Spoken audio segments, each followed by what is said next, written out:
Eu queria acrescentar um detalhe sobre o Pedrinho. Não faz muito tempo, e até só na imprensa portuguesa, né? O Pedrinho só sai por 30 milhões e tal.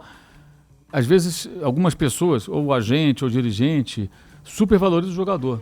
Valor de mercado do jogador. Verdade. Ele não tem esse valor de mercado. Lógico. Tanto que está saindo nessa situação, por 20 e tal, bababá. Ele é de 50 milhões de euros. Mas uma multa é uma coisa, a outra é a realidade do mercado. O Pedrinho Mauro, tem um problema que é físico. Ele é um jogador muito franzino. Outro dia, inclusive, eu estava debatendo com o Capelano sobre isso no Twitter.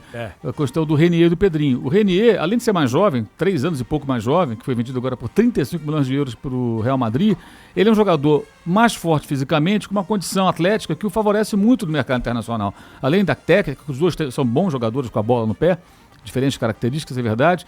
Quando o cara olha para o Pedrinho, ele vê um jogador franzino, inclusive com a resistência dele sendo questionada pelo próprio técnico, Carille, que não o colocava porque achava que não aguentava os 90 minutos, e isso pesa, gente, na avaliação. Isso pesa. Quer um outro exemplo? Alguém olha para o Gabigol, 43 gols no Campeonato na temporada passada. Por que ele não é desejado pelos grandes times da Europa? Porque ele tem algumas deficiências. Não chuta com o pé direito, é um grande artilheiro, um grande finalizador, não faz um bom pivô. Então quem quer um centroavante, não vai olhar para o Gabigol. Funciona dentro de um sistema de jogo que o técnico lá, o português, conseguiu e tal. Então, quando o mercado olha para o jogador, o mercado europeu, ele vai analisar uma série de situações. Bom, e depois é o seguinte, a gente sabe que o Benfica e o Porto compram bem e vendem melhor ainda, não é? Você tem N exemplos aí, né? Aqui, brasileiro, o Davi Luiz, argentino, o Di Maria, não é? O Hulk. Pô, os caras ganharam um caminhão de dinheiro com esses caras, né? O Porto e o Benfica. Agora, e no futebol português, eu acho que o Pedrinho vai se virar muito bem. E o Benfica tá bem, vai ser campeão. Vai ser campeão. Né? Ele vai chegar lá, ele vai pra Liga dos Campeões, tá tudo certo. Agora, como é que ficou o negócio do Everton? No meio do ano ele vai, não vai? Ele falou que o Ancelotti ligou pra ele. Né, Cebolinha. O Cebolinha, o Everton do Everton. Né? Pois é. Sinceramente, essa situação do Everton também é bem complicada, porque o presidente do Grêmio falou que faria, o Romildo Bolzan, a maior negociação da história do Grêmio, vendendo o Everton. E o Grêmio tem, se não fala a memória, 50% dos direitos. Tem o Fortaleza, que tem uma parte... Então ele teria que vender por quanto, jogador? 70, 80 milhões? Não vão pagar. Pouco, hein? Se conseguir 30 é muito, porque o Everton já está numa idade de 23 a 24 anos que já dificulta mais ainda. É mau jogador? Não, é ótimo jogador. Joga na seleção principal e tal, mas tudo isso entra nessa conta. E hoje eles vão buscar os garotos com 17 anos. Sai um, sai o segundo, sai o terceiro, e vão sair outros. Fala, Luiz. Não, em relação ao que o Mauro estava falando anteriormente, essa deficiência do Pedrinho é grande.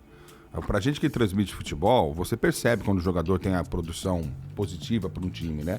Chega momentos do jogo que o Pedrinho desaparecia. E o Corinthians precisava muito dele. Então, o Corinthians esbarrava muito nessa condição física do Pedrinho. E até o próprio Pedrinho na sua carreira. Mas isso acontecia com o Gerson também. Por isso que mas aí você tá de brincadeira, né? O quê? Qual Gerson você tá falando? Não, o Gerson do Flamengo. Mas o Gerson evoluiu muito, né, Zé? Exato, mas ele tinha esse problema. Chegava com 20 minutos no segundo tempo, ele sumia. O Pedrinho tá há 3 anos tentando evoluir nesse quesito e não consegue. Não tô falando do Gerson de Oliveira Nunes. Não, esse é incomparável. Imagina. Porque o Gerson não pode entrar nessa conversa aqui. De falando jeito do Gerson nenhum. atual, então, que tinha esse problema. Com 20 no segundo tempo, ele sumia. No Fluminense, na Roma. Futebolisticamente dizendo, eu acho que o Johnny Gonzalez, ele é melhor pro Corinthians que o Pedrinho. Será? Vocês verão. Acho que o pacotão é favorável. Favorável. Desde a última temporada, claramente o Corinthians sinalizava vontade de vender o Pedrinho, pintou a proposta, conseguem segurar ele até a metade do ano, entra um outro jogador no meio do negócio e ainda Mas consegue... são coisas distintas, né?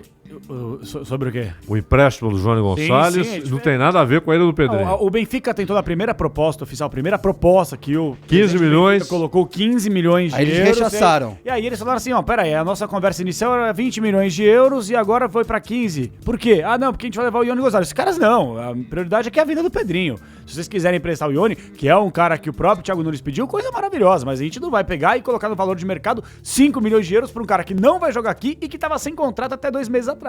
Certo? E o ponto principal, até um mês atrás do caso, né? Corinthians precisa do dinheiro. Acho que você mandou, é isso. Mais ou menos. A venda do Pedrinho hoje é mais por necessidade de qualquer outra coisa. E outra coisa, hoje seria a reunião do Conselho Fiscal para colocar as finanças do Corinthians, né, o orçamento de 2020.